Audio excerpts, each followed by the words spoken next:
साथी साथी पानी लाउँछ बोली उठ्न उठ्न साथी उठ्न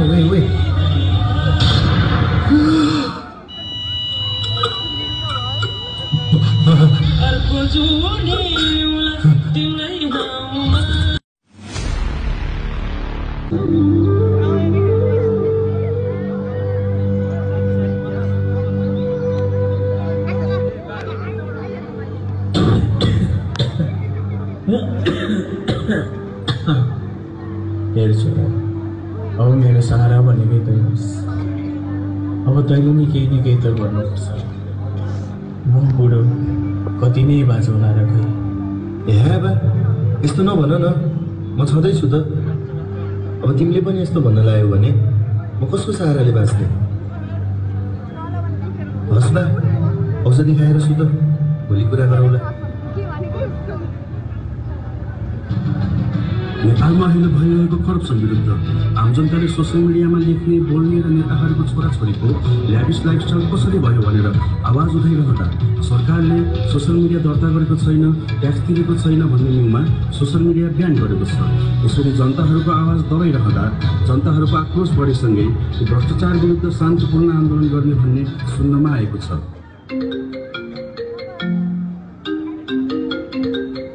हेलो हेलो ओए सुन्न यार, अब त यिनीहरूले हाम्रो बोल्ने आवाज पनि बन्द गरिदियो यार। त्यही त नि यार, मैले त भर्खरै समाचार सुन्दै थिएँ। के हो होइन, अब त अति भयो, हामी त उठ्नै पर्छ यार। अब त पर्छ यार, उठ्नुपर्छ। भोलि भेला ल भोलि 4 तारिखमा भेटौँ न त। ल सबै केटाहरूलाई त्यहीँ भेला। ल हुन्छ ल हुन्छ ल। अर्को दिन बा ओ बा, यो म प्रोटेस्टमा जान लाग्यो है। होइन, तँलाई प्रोटेस्टमा चाहिँ किन जानु पर्यो नि? मार्छन् त्यहाँ। के गर्दैनन् कि? हेर, स्कुल ड्रेसमा जान लागेको, पुलिसले पनि केही गर्न पाउँदैन अरे। ल बा, म गएँ है। भरे बेलुकासम्म आउँछु के? सुन्नु साथी हो, यहाँ सरकारवालाहरूले हाम्रो मुख टाल्ने काम भइरहेछ। अब हामी नउठेको उच्च र साथीहरू, हाम्रो आजको आन्दोलन चाहिँ एकदमै शान्तिपूर्ण गर्नुपर्छ है। र हाम्रो सुरु चाहिँ प्रशासन चौकबाट हुनेछ। त्यसैले कसैले त्यहाँ ढुङ्गा मुरा गर्ने, ढुङ्गा हान्ने काम चाहिँ नगर्नुहोस् है त।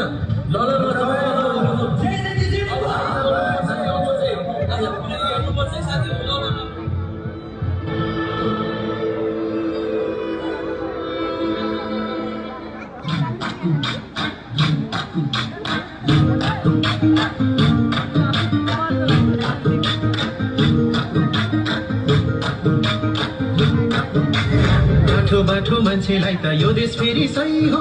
हामी जस्तो नागरिक त अनागरिक भइयो। कहिले होला भने जस्तो नयाँ नेपाल आउने, जे भने जस्तो भने देशै होइन आउने। हामीलाई के नै सुख छ र, सक्नेले गर, नसक्ने मर। मेरो पनि होइन र, यो देश मेरो पनि होइन र, मेरो पनि होइन र, यो देश मेरो पनि होइन।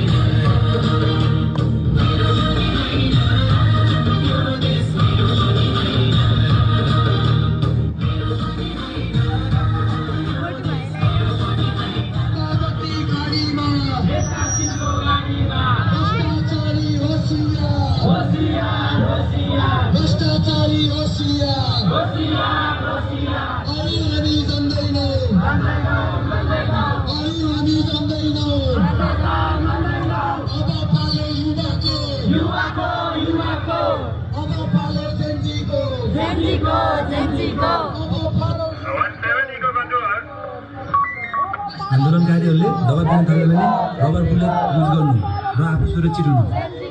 हस्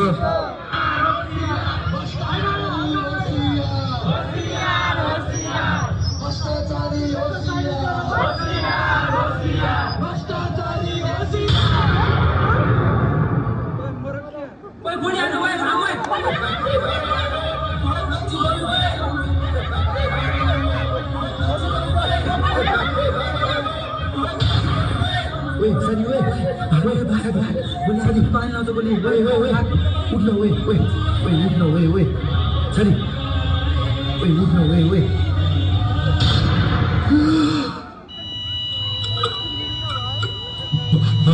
अर्को जुनी तिनै नाउँमा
आमाले सोधलिन्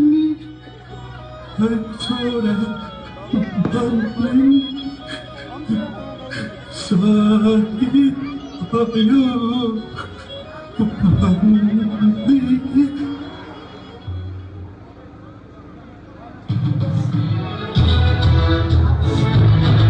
जेन्जी प्रोटेस्टमा शहीद हुनुभएका सबैजना शहीदहरूको लागि आज बेलुका 6 बजे बागको शालिगमा जेन्जी ग्रुपले श्रद्धाञ्जली कार्यक्रम राख्ने भएका छन्।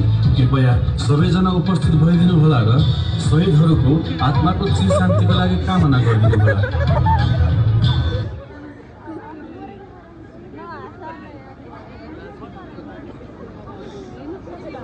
छोरा छोरा छोरा छोरा छोरा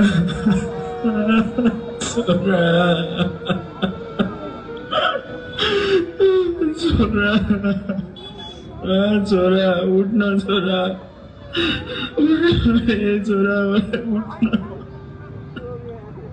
दियो झै तिमी उज्यालो छरेर बा आमा रोए नि आफ्नो सहारा जलेर ठुलो मान्छे बन्नु है भन्थे तिमी अमर भयो नि निस्वार्थ लडाई लडेर।